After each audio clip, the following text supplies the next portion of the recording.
So this is my gaming PC Orchid, and so far her 2020 has been a bit like everyone else's. Oh, what is that? Oh my god, that's so gross. You know what else is gross? This Activate Windows 10 watermark, but you can get rid of that thanks to this video sponsor, SCD Key.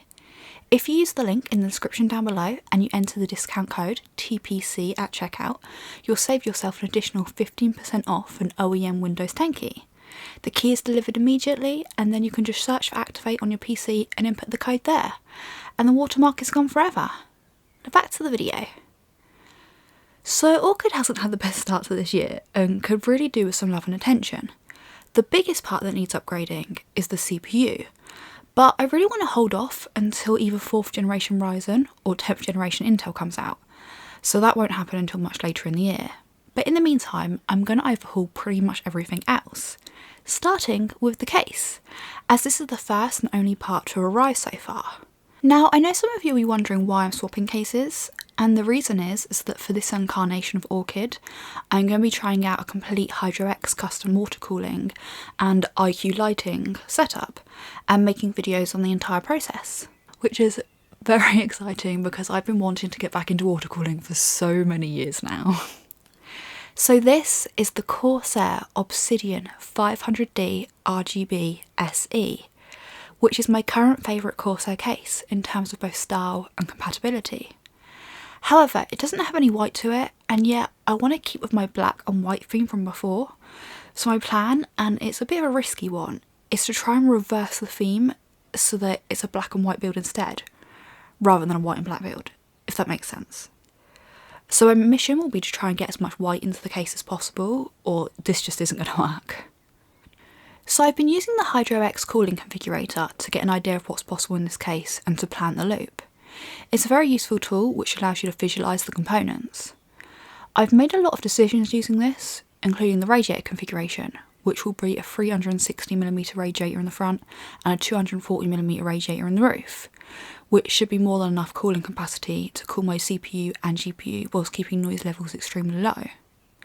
If I had one criticism about the configurator though, it would be that it is difficult to plan where your tubes will run, and therefore knowing exactly what fittings you need is a bit hard, so it's probably best to just over order and then return the fittings that you don't use.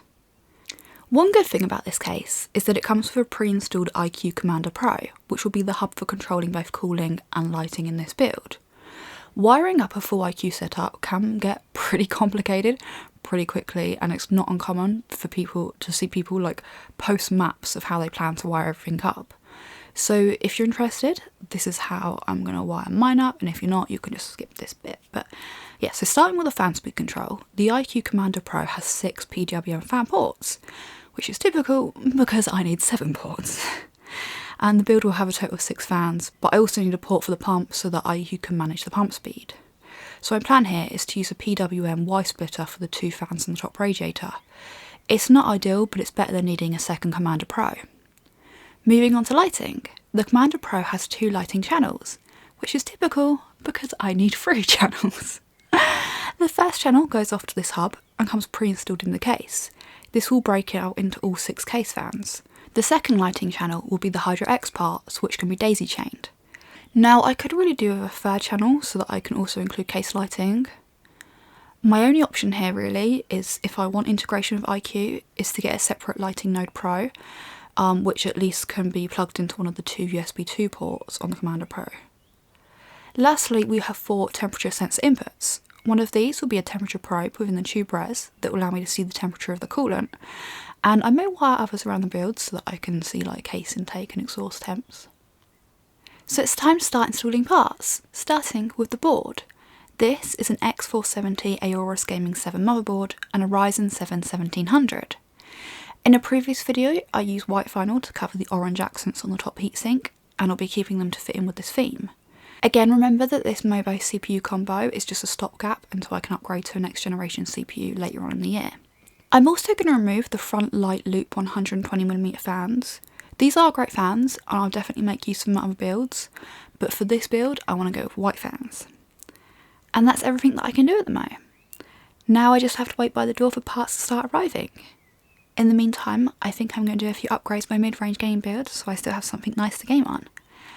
I might actually make that into a video since getting in parts over the next few months is going to be very challenging. So the next parcel has arrived. It contains a HX 1000 power supply and some white and black individually sleeved cables for it. And the first two Hydro X parts.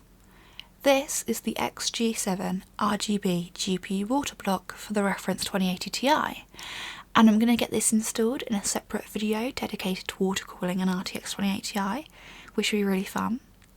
And then lastly, this is the Corsair XD5 RGB pump reservoir combo, which is in white and black, so it should start to bring the colour theme together.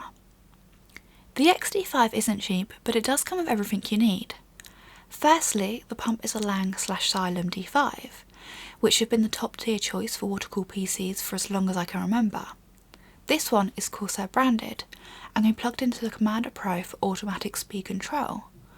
All the cables are braided, which is great, but it is Molex powered though, which is a shame. The pump top has 3 G1/4 inch inlets and 1 outlet. Any of these inlets can also be used as the port for the included temperature probe. This just screws into one of the ports and then can be plugged into the Commander Pro for real-time coolant temperatures. And you can link your fan curves to that. You can also set iKey to turn your PC off if the coolant gets too hot, which is a nice safety feature. The reservoir is made of polished nylon and has a cool looking anti-vortex design at the bottom. At the top it has fill and inlet ports. I'd like to take this thing apart and see how it all goes together, but I think it makes more sense to construct the loop like exactly how a customer is expected to, and then I can cover any issues that I might run into. The top piece is the iKey lighting part. It has 10 individually addressable RGB LEDs. This uses the same proprietary connectors as other iKey parts, but unlike Corsair fans, it can be daisy chained. In terms of mounting options, it comes with everything you need. There's 4 anti-vibration mounts that connect to the first bracket.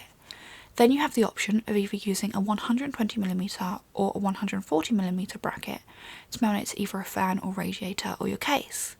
It includes all the screws and G1/4 inch blanks that you'll need, and they also included a 24-pin jumper so that you can fill the XD5 with just it and the power supply switched on. There is some room for improvement though.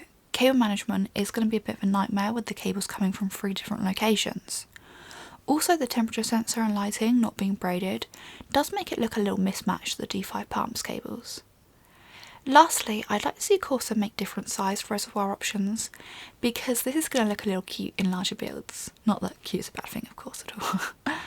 Overall, I've wanted a decent D5 tube res for years, and my first impressions of the D5 are really good. It's much better than the last tube res I tried, and I can't wait to get it installed and try it out. But yeah, so that's where I'm going to end this video. If you liked it, please hit the like button. If you haven't already and you want to see more of my videos like this water cooling build come together, then please don't forget to subscribe. Thank you so much to my incredible patrons, and thank you for watching. Also, stay safe. The outside is lava.